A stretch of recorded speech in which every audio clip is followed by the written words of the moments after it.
The crystal halls of the Zeralian mothership sang with desperation. Each note that rang through the living walls carried the weight of a dying civilization. Ambassador Kethavar pressed his translucent hand against the viewing portal, watching the last evacuation ships flee from another dead world. The Devourers had come again, leaving nothing but empty space where the colony of Veltar once thrived. How many this time? Asked his aide Melnis, her crystalline body dimming with sorrow. 40 million souls, Kethavar replied. His voice carried the harmonic undertones of his people, but now those sounds were filled with pain. The Devourers consumed everything. The cities, the forests, even the ocean beds. Nothing remains. He turned away from the portal. The Zeralian Empire had ruled this sector of space for 3,000 years. Their crystal cities had grown on 100 worlds, their people living in harmony with the natural frequencies of the universe. But the Devourers cared nothing for harmony or beauty. They only consumed. The creatures had appeared 5 years ago from the dark spaces between galaxies. They looked like a mix of machine and living flesh, always hungry, always eating. They consumed matter and energy equally, leaving dead zones in space where nothing could exist. The Zeralian military had tried to fight them. Their ships could manipulate gravity and bend light into weapons. But the Devourers adapted to everything. They learned from each battle and came back stronger. The Council waits for your decision, Melnis said softly. Kethavar nodded. He had delayed this moment for too long, hoping their scientists would find another way. But hope was a luxury his people could no longer afford. The Devourers would reach the core worlds within 6 months. After that, the Zeralian Empire would become just another dead zone in space. He walked through the ship's corridors, past walls that glowed with soft blue light. Other Zeralians moved silently around him, their bodies dim with fear. Children stayed close to their parents, their young crystals barely glowing. The sight broke his heart.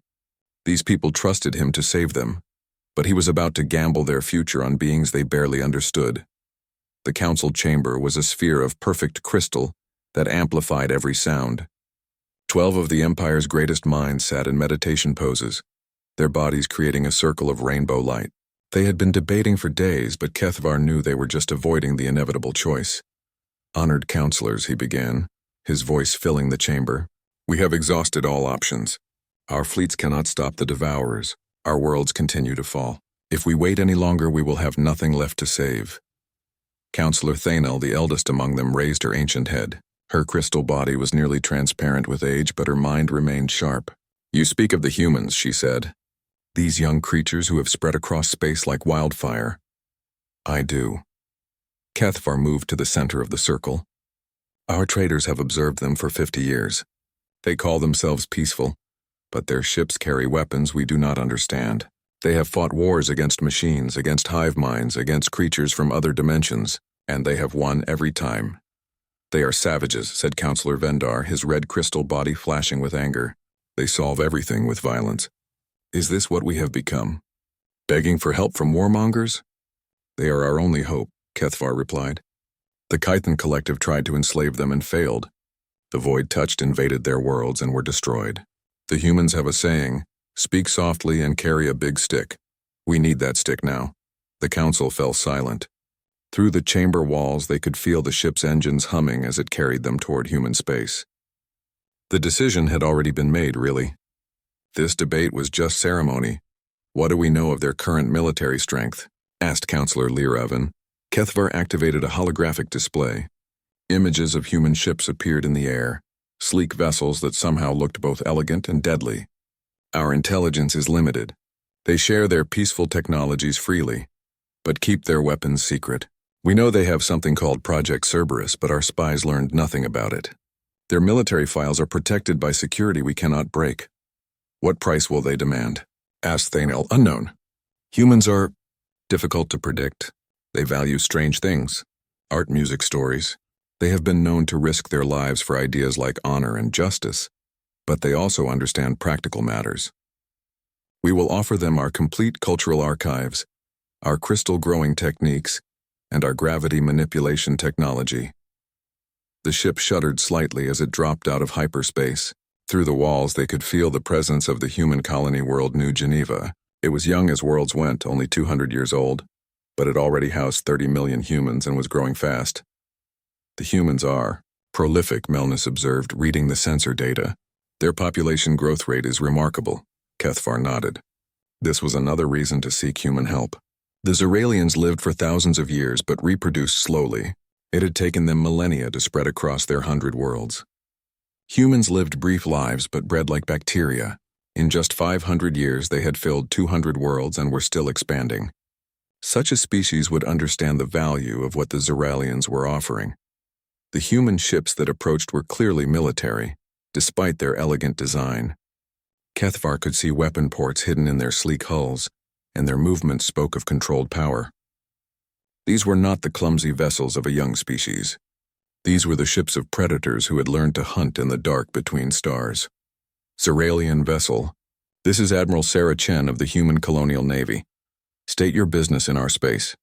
The voice came through their communication system in perfect Zeralian harmonic speech. The humans had learned their language flawlessly, which was both impressive and slightly unsettling. How long had they been studying Zeralian culture?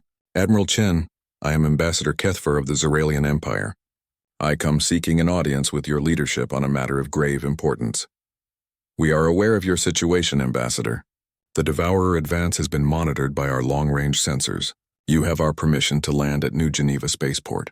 A diplomatic escort will meet you there. The transmission ended, leaving the Council in stunned silence. The humans already knew about the Devourers. How?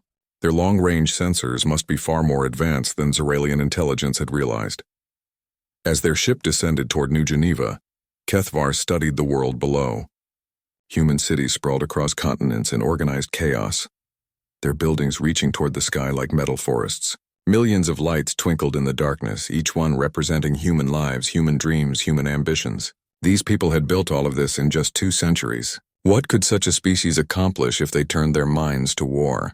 The spaceport was a marvel of human engineering, capable of handling thousands of ships simultaneously. As they landed, Kethvar saw vessels from dozens of species. Humans were traders as much as warriors, it seemed. They had built an empire through commerce as much as conquest. The diplomatic escort was waiting as promised. Admiral Chen herself had come to meet them, along with a full honor guard. She was a small woman by human standards, with gray hair and dark eyes that seemed to see everything. When she looked at Kethvar, he felt like she was reading his soul. "Welcome to New Geneva, Ambassador," she said, her words creating perfect harmonics in Zeralian speech. "We understand you have a problem that requires a permanent solution."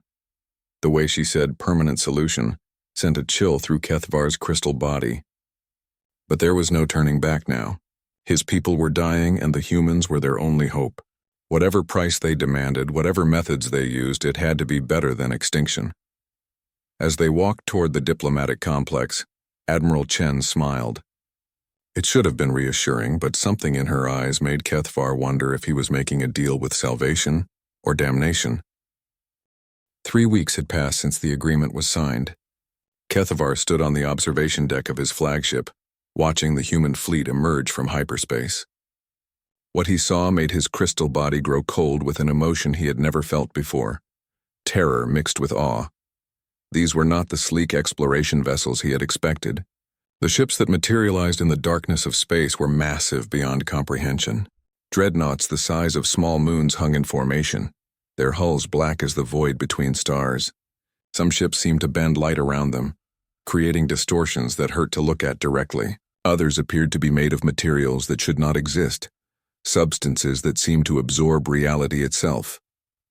"By the ancient crystals," whispered Melnus beside him. "What have we done?" The human fleet numbered in the thousands. Each ship was a weapon designed for one purpose, the complete destruction of enemies. There were no medical ships, no supply vessels, no diplomatic cruisers. This was not a rescue mission. This was an extermination force. Admiral Chen's voice came through the communication system, still speaking perfect Zeralian harmonics.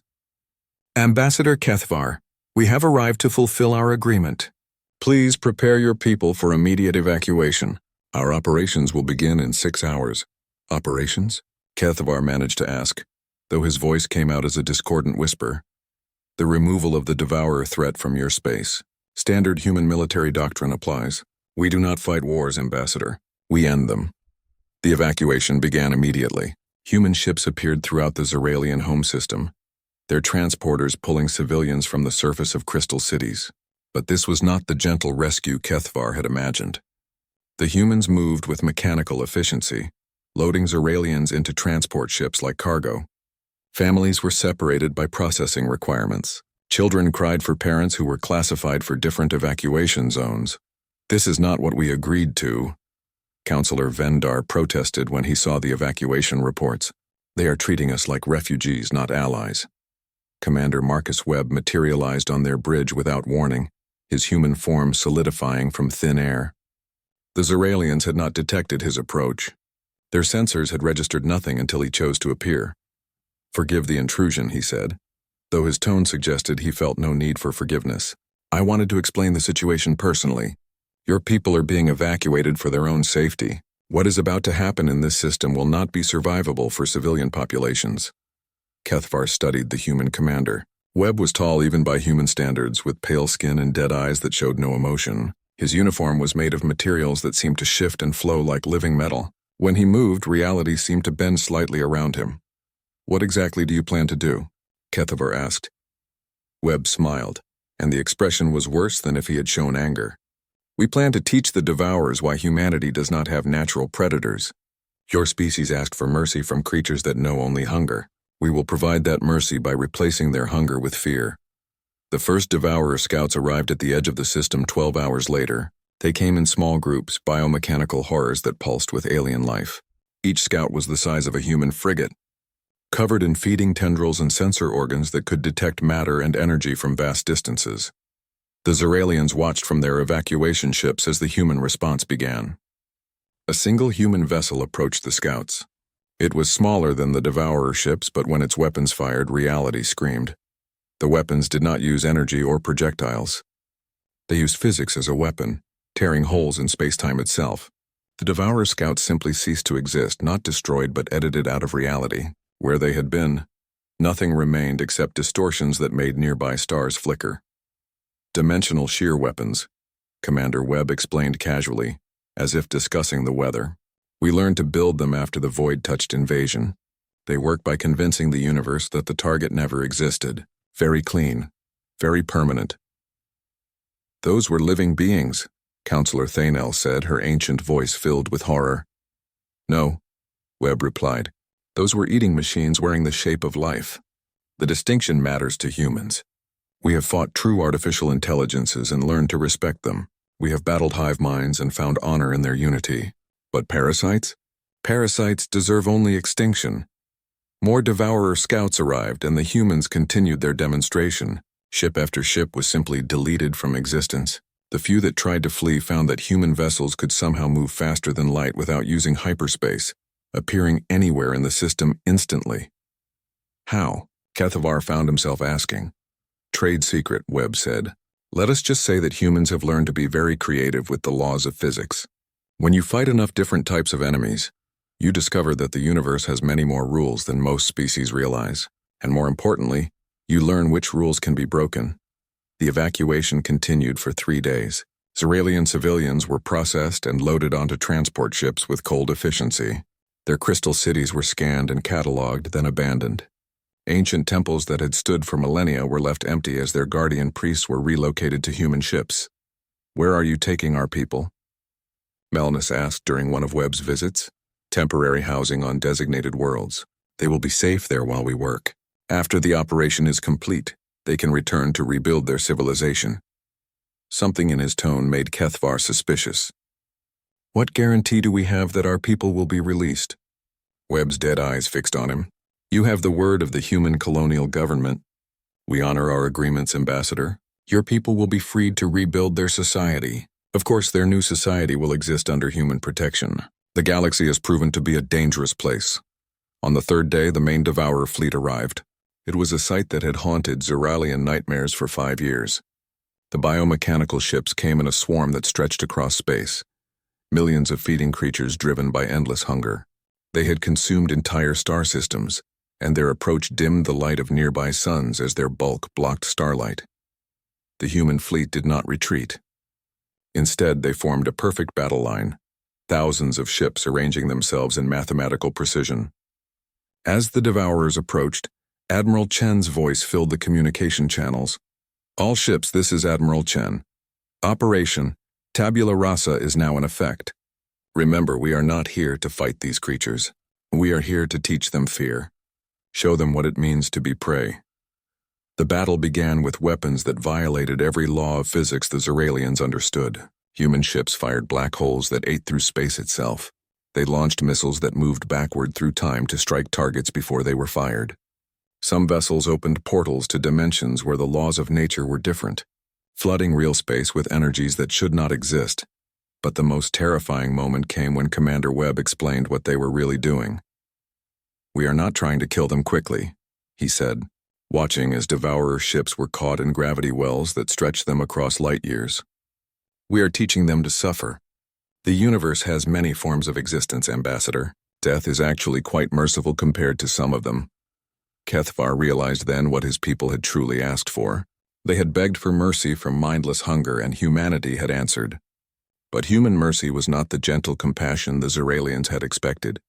It was the cold calculation of predators who had learned that sometimes the most merciful thing you could do to a monster was to become a worse monster yourself, as he watched Devourer ships being systematically tortured by weapons that redefined the meaning of cruelty. Kethvar began to understand that his people had not been rescued. They had been acquired. The main Devourer fleet had arrived like a plague across the stars. Kethvar watched from the observation deck as the biomechanical swarm filled space from horizon to horizon. Millions of feeding creatures moved in perfect coordination, their hulls pulsing with alien hunger. Each ship was alive in ways that made Zeralian crystal singers weep, but their life was wrong, twisted into forms that existed only to consume. "Magnificent, are they not?" Commander Webb said, appearing beside Kethvar without warning again. The humans seemed to enjoy materializing from nothing, as if the laws of physics were suggestions he could choose to ignore. "They are abominations," Kethvar replied, his crystal body resonating with disgust. "Yes," Webb agreed cheerfully, "perfect abominations. Do you know what makes them so dangerous, Ambassador? They adapt. Every weapon we use against them, they learn to counter. Every strategy we employ, they develop responses to. In a conventional war, they would eventually become unstoppable." The human fleet began to move. Instead of the chaotic charge Kethvar expected, they advanced in perfect formation. Each ship held its position with mathematical precision, creating patterns in space that almost looked like ritual designs. "Fortunately," Webb continued, "humans stopped fighting conventional wars a long time ago." Dr. Elena Vasquez joined them on the observation deck. She was a small woman with kind eyes and gentle hands, the sort of person who should be healing children or teaching students. Instead, she was the chief science officer of humanity's most advanced fleet, the architect of weapons that could unmake reality itself. "The preliminary scans are complete, Commander," she reported in a voice that sounded like she was discussing a gardening project. "We have identified 17 different adaptation clusters within their fleet structure. Each cluster has developed immunity to approximately 43% of standard galactic weapons systems." "Excellent," Webb replied. "Begin Phase 1. Let us show them what they have never seen before." The first human ship to fire its weapons was a vessel Kethvar had not noticed before. It was smaller than the others, almost delicate in appearance, with a hull that seemed to be made of crystallized starlight. When it fired, the weapon appeared to be nothing more than a beam of pale blue light. The beam struck a Devourer ship and passed through it harmlessly. The biomechanical creature continued its advance, apparently unaffected. Then slowly it began to scream.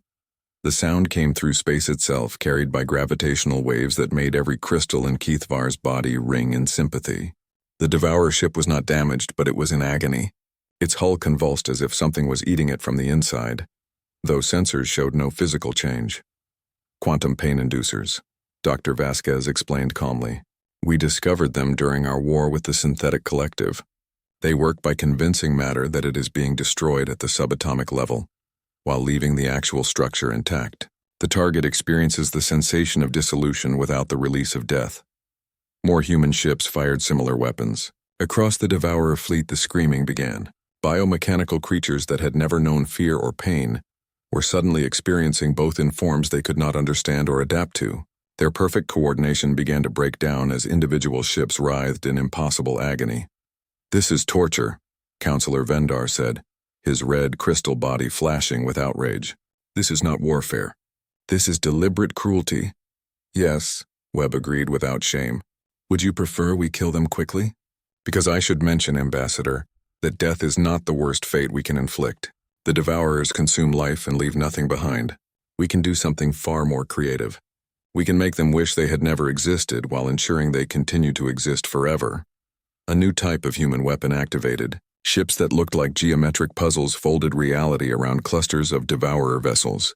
The biomechanical creatures found themselves trapped in spaces where cause and effect ran backward, where movement forward somehow took them further from their destination, where time moved in circles that brought them back to moments of maximum pain.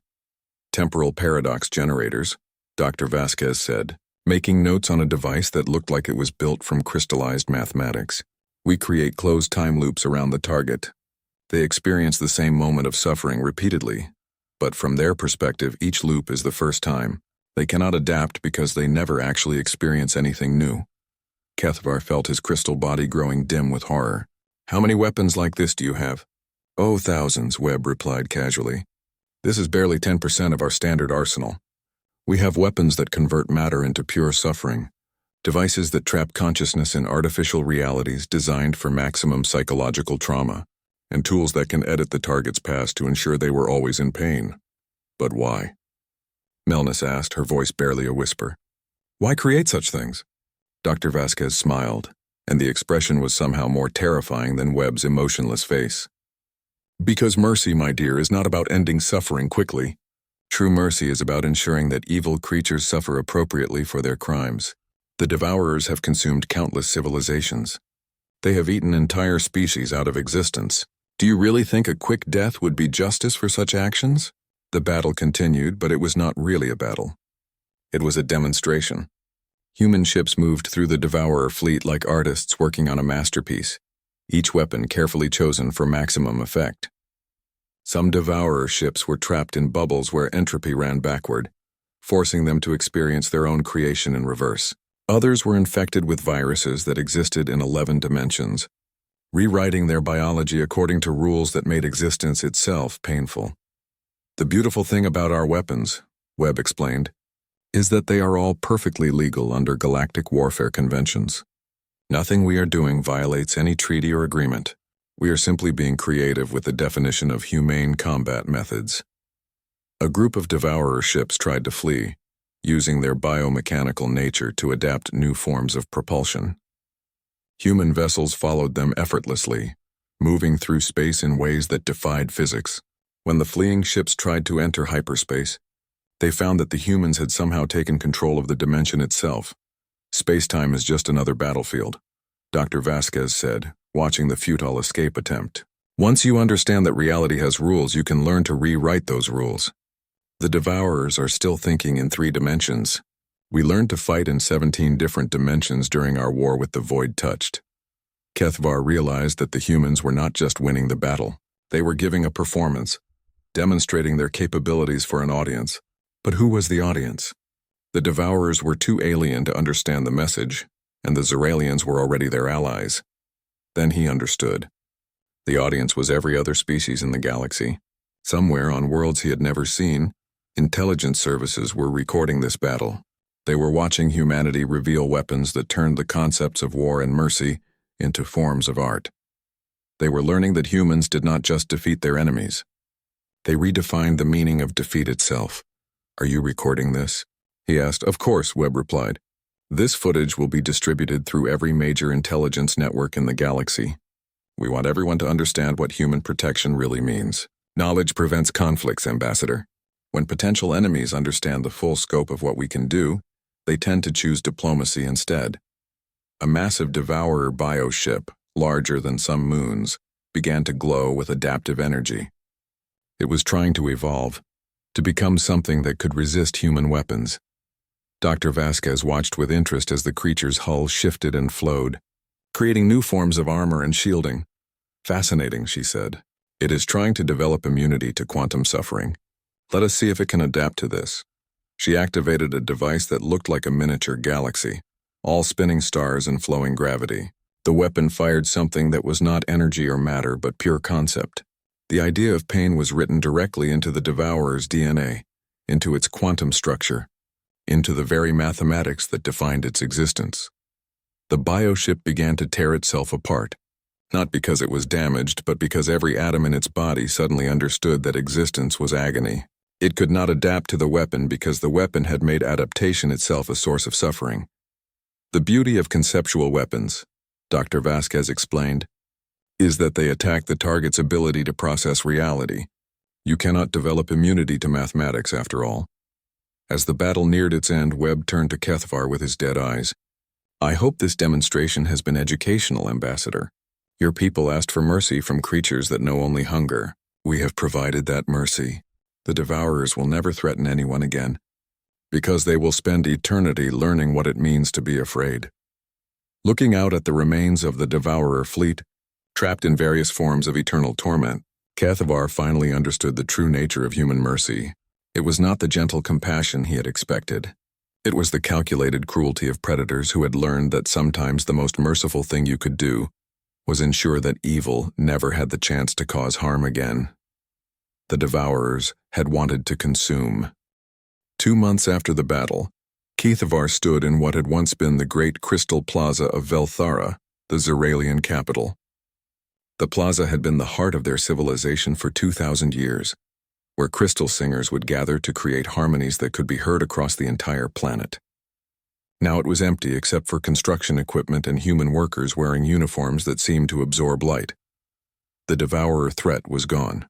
The biomechanical creatures that remained were trapped in eternal suffering, serving as monuments to human creativity and warning beacons to any other species that might consider threatening those under human protection. But the price of that protection was becoming clear with each passing day.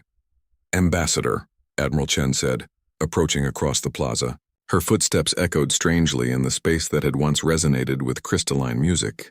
I trust the reconstruction is proceeding to your satisfaction? Kethvar gestured toward the human buildings rising around them. They were efficient structures built for function rather than beauty, designed to house the administrative apparatus of human governance. These are not Zeralian designs, he said carefully. No, Chen agreed. Zeralian architecture is beautiful but impractical.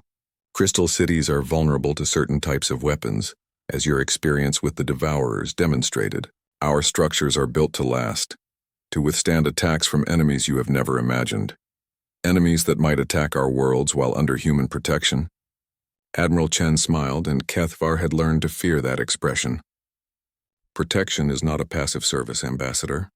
It requires active management. Your people are safe now, but safety comes with responsibilities. They walked through streets that no longer sang with crystal harmonics. Human security forces patrolled in armor that bent light around them, making them visible only when they chose to be seen. Zeralian civilians moved through their own capital like visitors, careful not to disturb the new order that had been established for their protection. The Council has concerns, Kethvar said. Our technological archives were supposed to be shared with humanity, not confiscated. Confiscated is such an ugly word, Chen replied. We prefer secured for evaluation. Your crystal growing techniques have military applications that your people never explored.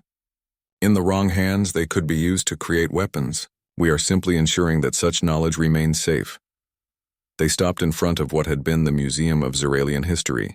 Human technicians were carefully removing artifacts, scanning each piece with devices that recorded not just physical structure, but quantum information, temporal resonance, and something Chen called conceptual architecture. Those artifacts are our cultural heritage, Kethvar protested, and they will be preserved forever in our archives, Chen assured him. Physical objects decay, Ambassador. Digital storage is eternal. Your culture will be cataloged, categorized, and protected far better than it ever was on these fragile crystal worlds. A Zeralian child ran past them, chasing a toy that sparkled in the sunlight. The child's parents quickly scooped him up, apologizing to the nearest human security officer for the disturbance. Kethvar watched the fear in their crystalline eyes and felt his own body dim with sorrow. Your people seem nervous, Chen observed. They do not understand the new rules. The rules are simple. Obey human authority, cooperate with security requirements, and report any suspicious activity. In return, they receive protection from threats they cannot imagine. It is a fair exchange. Counselor Vendar approached them, his red crystal body flashing with barely controlled anger. Admiral Chen, I must protest. 3 more of our research facilities have been declared security risks and sealed by your forces. Our scientists are being denied access to their own work. Counselor, Chen replied calmly, your researchers were working with gravitational manipulation technology. Such research could potentially be weaponized. For the safety of everyone in this sector, we have transferred those projects to human supervision. And when will our people be allowed to resume their research? When they have been properly trained in security protocols and cleared by our evaluation committees. The process takes time, but thoroughness prevents accidents. Vendar's crystal body flared brighter. Accidents? We have been working with these technologies for millennia without incident. Yes, and look how well that prepared you for the Devourer invasion, Chen said quietly. Your peaceful research created no weapons to defend yourselves. Our protective oversight ensures that such vulnerabilities will not exist in the future. As they continued through the city, Kethvar noticed more changes. Zeralian art was being replaced with human designs that incorporated mathematical patterns derived from their weapons technology. Crystal gardens that had grown, according to natural harmonics, were being restructured according to human principles of defensive efficiency. The Zeralian Council has received reports from other sectors, Kethvar said carefully. 17 other species have sent requests for human protection in the past month. Yes, Chen confirmed. Word of our capabilities has spread quickly. Many civilizations have realized that the galaxy is more dangerous than they previously understood. We are happy to extend our protection to any species that requests it. And the price of that protection? The same as yours. Cultural preservation, technological evaluation, and security oversight. We have learned from the mistakes of younger species. Protection without proper management leads to complacency, and complacency leads to vulnerability. They reached the former site of the Zeralian Council chamber. The crystal sphere that had amplified their democratic discussions for 3,000 years was gone, replaced by a human administrative complex that hummed with the efficient processes of imperial governance. Where are the counselors holding their sessions now? Kethvar asked. They are not, Chen replied. The council has been dissolved as part of the protection agreement. Democratic processes are inefficient during crisis periods, and the galaxy remains in a state of perpetual crisis. Your people are now governed by the human colonial administration, which can respond to threats much more quickly than your old system. Kethvar felt his crystal body go cold. That was not part of our agreement. Read the fine print, Ambassador. Section 47C clearly states that human protection includes administrative restructuring as necessary for optimal security outcomes. Your people voted to accept our help.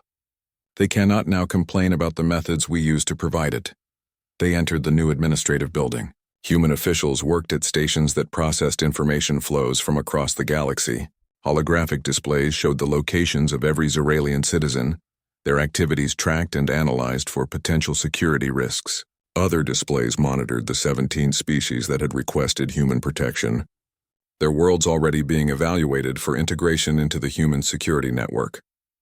Dr. Vasquez was waiting in the main operations center, surrounded by displays that showed weapons research from a dozen different civilizations. She smiled warmly when she saw Kethvar, as if they were old friends meeting for lunch. Ambassador, how wonderful to see you. I have been studying your people's crystal harmonics. Fascinating technology. Did you know that properly tuned crystals can be used to disrupt the quantum fields that hold matter together? Your ancestors created the perfect weapon and never realized it. Our crystals are for music and art, Kethvar protested. Music is just mathematics made audible, Dr. Vasquez replied. And mathematics can be weaponized quite effectively. We are developing new applications for your crystal technology that will enhance our protective capabilities significantly. Admiral. Chen gestured toward a display that showed the positions of human fleets throughout the galaxy. Green dots marked worlds under human protection. Red dots showed potential threats.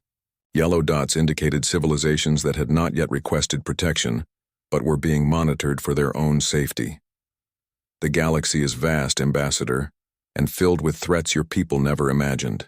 The Devourers were just one example.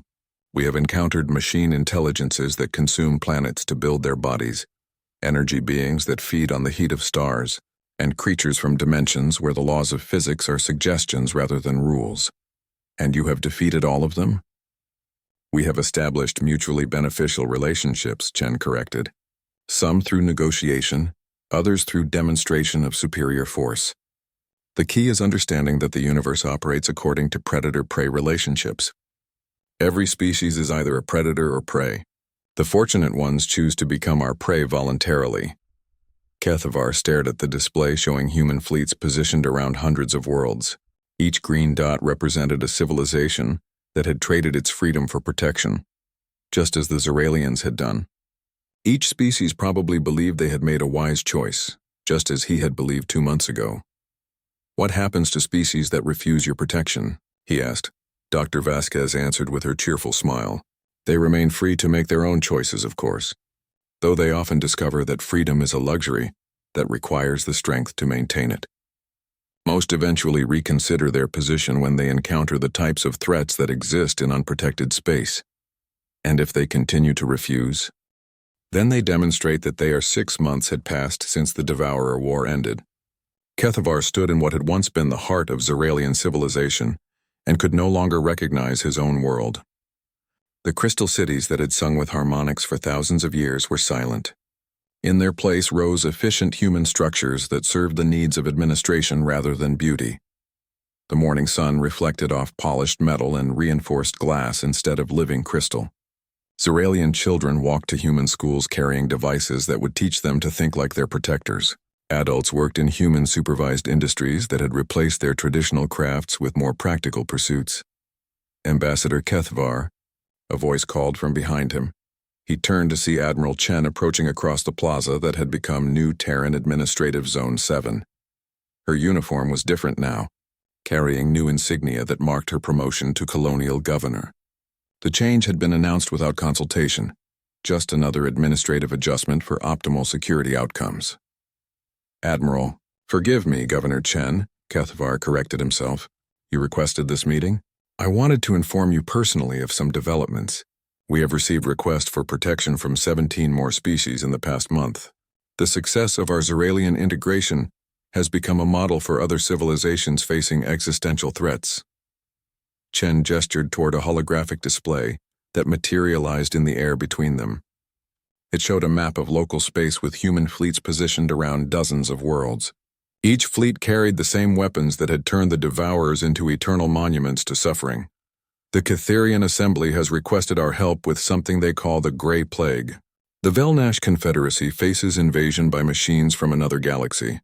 The Thornwall Republic is dealing with parasites that consume time itself. All of them have heard about our solution to your Devourer problem. And you will help them, Kethavar said. It was not a question. Of course, human compassion demands that we protect those who cannot protect themselves. It would be immoral to allow suffering when we have the power to prevent it. The display zoomed in on specific sectors, showing human ships moving toward new crisis zones.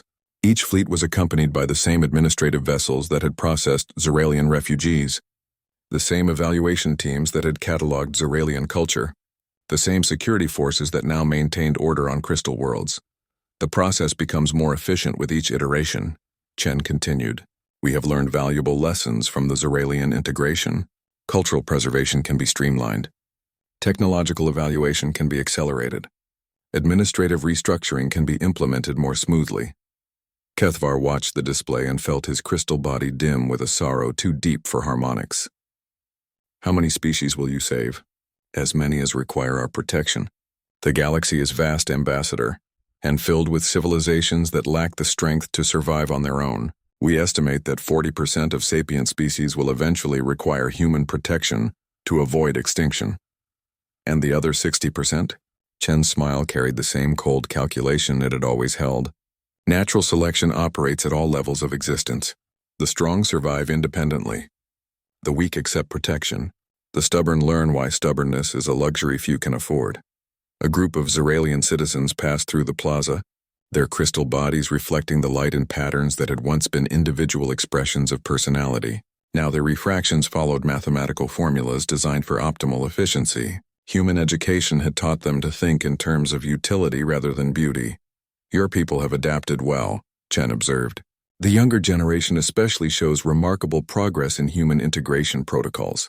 Within 20 years, the distinction between human and Zeralian thinking patterns will be largely academic. You mean they will forget how to be Zeralian? They will remember the important parts. Their culture has been preserved completely in our archives. Their music has been analyzed and incorporated into our harmonic weapons research. Their art has been cataloged and will be available for study by future generations. What more could any civilization ask for? Dr. Vasquez approached them, carrying a device that hummed with crystalline harmonics. Her research into Zeralian technology had produced weapons that could shatter matter by singing the wrong songs to its quantum structure. She greeted Kethvar with the same warm smile she had always shown, as if they were colleagues working toward a common goal. Ambassador, I wanted to thank you again for your people's contribution to our research. The crystal resonance weapons have proven remarkably effective in our recent operations. The Velnash machines were completely unprepared for harmonics that could disrupt their quantum processors. You used our music as a weapon? We used your mathematics, Dr. Vasquez corrected gently. Music is just mathematics that has learned to dance. Your ancestors created the most beautiful equations in the galaxy. We simply help those equations remember that beauty and destruction are often the same thing. Chen activated another display, this one showing news feeds from across human space. Species after species was requesting protection, offering their knowledge and cultures in exchange for security. The human fleet grew larger with each integration, incorporating new technologies and new forms of creative destruction. The hegemony of thorns has developed interesting applications for biological warfare, Chen noted, highlighting one feed. Their plant-based weapons could be quite useful when properly directed. The Crystal Collective has mastered energy manipulation in ways that complement your own people's techniques. Every species brings something valuable to our protective network. What happens when you have protected everyone? Kethvar asked. Then the galaxy will finally be safe, Chen replied. No more wars between species, no more genocide. No more civilizations destroying themselves through conflict or ignorance. Just peace, order, and security under human administration. The display showed projections extending into the future. Within 50 years, human protection would extend across the entire galactic arm. Within a century, most sapient species would exist under human oversight. Within 2 centuries, the distinction between human and alien would be largely meaningless, as all civilizations would follow human administrative protocols. You are not protectors, Kethvar realized. You are collectors, Dr. Vasquez laughed, a sound like crystal breaking. Oh, Ambassador, we are so much more than that. Collectors preserve things as they are. We improve them. Every species under our protection becomes better than it was before. More efficient, more purposeful, more capable of contributing to the greater good. More human, Kethvar said quietly. Humanity is not a species, Chen explained. It is a philosophy, a way of thinking that prioritizes survival, efficiency, and controlled evolution. Your people can become human while keeping their crystal bodies. The Velnash can become human while maintaining their collective consciousness. Humanity is about how you think, not what you look like. A new alarm sounded across the plaza. Administrative personnel moved with practiced efficiency toward their stations. The display updated to show a new crisis developing in a distant sector. Something called the entropy storm was consuming entire star systems, turning matter and energy into pure chaos. The Lyrian Republic has requested emergency assistance, Dr. Vasquez reported. They estimate 2 weeks before the storm reaches their core worlds. Prep Fleet 7 for immediate deployment, Chen ordered. Standard integration protocols, full cultural preservation suite, and ensure they understand that human protection comes with human administration. As human ships began moving toward the new crisis, Kethvar watched the display and tried to imagine what the Lyrians were feeling. Hope, probably. Relief that someone was coming to save them. The same emotions he had felt 6 months ago when Admiral Chen first smiled at him with those calculating eyes. 17 species have requested protection this month, Chen said, returning to their conversation. But 43 others have also made contact, asking about our capabilities and requirements. Word spreads quickly when civilizations realize that the galaxy contains threats beyond their imagination. And threats beyond yours? Chen's smile widened. We have not encountered anything we could not handle, Ambassador. Oh, some enemies require more creative solutions than others. The void touched needed to be convinced that existence was more unpleasant than non-existence. The machine gods required reprogramming at the conceptual level. The Time Eaters had to be taught that causality was not as flexible as they believed. But every problem has a solution if you are willing to be sufficiently creative. The human fleet departed for Lyrian space, carrying weapons that violated the fundamental laws of physics and administrators, who would restructure an entire civilization for its own good. Behind them, they left a galaxy slowly being transformed into something that served human purposes while maintaining the illusion of diversity. "I have one final question," Kethavar said as Chen prepared to leave. "Of course, Ambassador. When this is all finished, when every species in the galaxy lives under human protection, what happens to humanity itself? What do you become when there are no more enemies to defeat, no more cultures to preserve not ready for the responsibility?"